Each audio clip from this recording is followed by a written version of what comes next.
Hi friends, welcome back to Arsha Kitchen. இன்னைக்கு நம்ம வீடியோல சண்டே ஸ்பெஷலா சூப்பரா சிக்கன் பிரியாணி எப்படி செய்யலாம் இந்த வீடியோல பார்க்க போறோம். இந்த மாதிரி நார்மலா குக்கர்ல செய்யாம சாதாரணமான பாத்திரத்துல எப்படி செய்யலாம் இந்த வீடியோல பார்க்கலாம். இதுவரைக்கும் நம்ம சேனலை சப்ஸ்கிரைப் பண்ணாதவங்க சப்ஸ்கிரைப் பண்ணிக்கோங்க. வீடியோ பிடிச்சிருந்தா கண்டிப்பா லைக் பண்ணிக்கோங்க. வாங்க செய்ய ஸ்டார்ட் பண்ணலாம். இப்போ நான் வந்து 2 கிளாஸ் அளவு பிரியாணி ரைஸ் எடுத்துர்க்கேன். இத வந்து நம்ம வந்து நல்லா வாஷ் பண்ணி எடுத்துக்கலாம். வாஷ் பண்ணதுக்கு அப்புறம் நம்ம கொஞ்சமா தண்ணி ஊத்தி நம்ம இத ஊற வச்சுக்கலாம். இது அப்படியே ஊறட்டும் கொஞ்ச நேரத்துக்கு. இப்போ வந்து நம்ம சிக்கனை வந்து நம்ம வாஷ் பண்ணி எடுத்துக்கலாம். சிக்கன் வந்து நான் ஒரு 1/2 கிலோ எடுத்திருக்கேன். இதை வந்து மஞ்சள் தூள் போட்டு நம்ம மிக்ஸ் பண்ணிவிட்டு கொஞ்ச நேரம் நம்ம ஒரு மூடி போட்டு இதை மூட வச்சு நம்ம ஊற வச்சுக்கலாம். இப்போ நல்லா மிக்ஸ் பண்ணியாச்சு.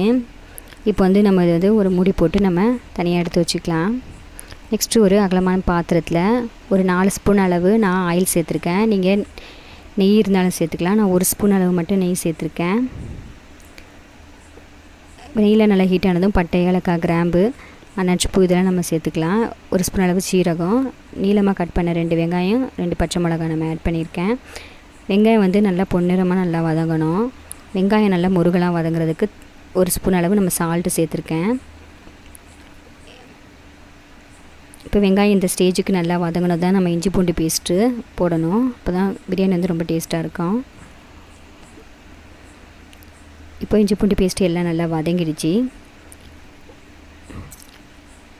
இப்போ இதில் வந்து நான் ஒரு தக்காளி சேர்த்துருக்கேன். ஒரு தக்காளி இந்த சைஸில் நம்ம கட் பண்ணி ஆட் பண்ணிக்கலாம். அதிகமான தக்காளி நம்ம தேவையில்லை. 1 இல்லை ஒரு பெரிய தக்காளி இல்லை 2 சின்ன தக்காளி நம்ம ஆட் பண்ணால் போதும்.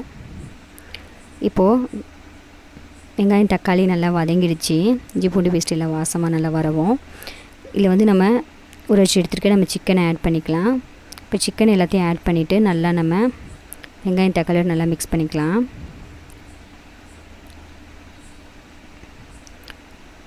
இப்போ இந்த மாதிரி எல்லாத்தையும் நல்லா மிக்ஸ் பண்ணிக்கிட்டேன். இப்போ வந்து இதில் வந்து நம்ம மசால் பொடி நம்ம சேர்க்க ஸ்டார்ட் பண்ணலாம். இதில் வந்து 1 ஸ்பூன் அளவு மல்லித்தூள், 2 ஸ்பூன் அளவு மிளகாய் தூள் ஆட் பண்ணியிருக்கேன். 1 ஸ்பூன் அளவு கரம் மசாலா தூள் ஆட் பண்ணியிருக்கேன். இது எல்லாத்தையும் நல்லா ஒன்றா மிக்ஸ் பண்ணிப்போம்.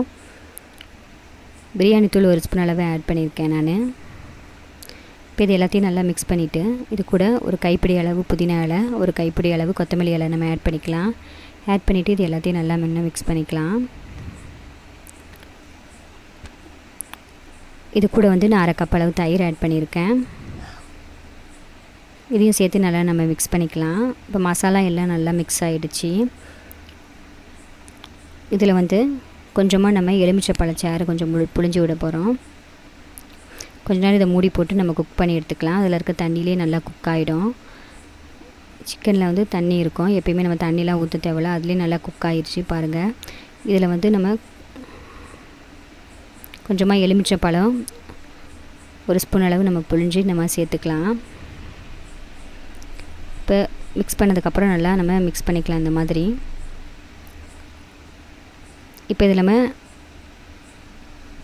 2 கிளாஸ் அளவுக்கு ரைஸுக்கு 4 கிளாஸ் அளவு நான் தண்ணி ஆட் பண்ணியிருக்கேன். இப்போ நம்ம தண்ணி ஆட் பண்ணதுக்கப்புறம் நம்ம டைரெக்டாக நம்ம தண்ணியோட நம்ம ரைஸையும் சேர்த்து நம்ம ரெடி பண்ணியிருக்க இந்த சிக்கன் மசாலாவில் நம்ம ஆட் பண்ணிடலாம்.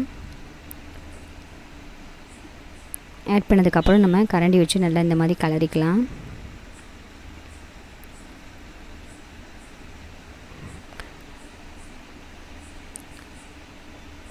இப்போ இதில் தேவையான அளவு பிரியாணிக்கு தேவையான அளவு நம்ம உப்பு ஆட் பண்ணிக்கலாம். உப்பு ஆட் பண்ணதுக்கப்புறம் நல்லா இந்த மாதிரி கலரி விட்டுட்டு ஒரு மூடி போட்டு இதை க்ளோஸ் பண்ணி வச்சிடலாம். இது நல்லா குக் ஆகிடணும். நடுவில் நம்ம இந்த மாதிரி கலரி விட்டுக்கலாம். நல்லா இந்த மாதிரி கலரி விட்டுட்டு நம்ம க்ளோஸ் பண்ணி வச்சிடலாம். இப்போ பிரியாணி வந்து ஓரளவு நல்லா குக் ஆகிடுச்சு சூப்பராக. இப்போ வந்து இதை வந்து நம்ம தம் போட்டுக்கலாம். அதுக்கு ஒரு தோசைக்கல்லை நம்ம வந்து இந்த மாதிரி அடியில் வச்சு நம்ம தம் போட்டு எடுத்தாச்சு. இப்போ சூப்பரான நம்ம சிக்கன் பிரியாணி வந்து ரெடி ஆயிடுச்சு. சூப்பரான சுட நம்ம சிக்கன் பிரியாணி வந்து ரெடி ஆயிடுச்சு. கண்டிப்பாக இந்த ரெசிபி உங்களுக்கு பிடிச்சிருந்தா மறக்காமல் வர்ஷா கிச்சன் தமிழுக்கு சப்ஸ்கிரைப் பண்ணுங்கள். வீடியோவுக்கு லைக் பண்ணுங்கள், ஷேர் பண்ணுங்கள், கமெண்ட் பண்ணுங்கள். தேங்க்யூ.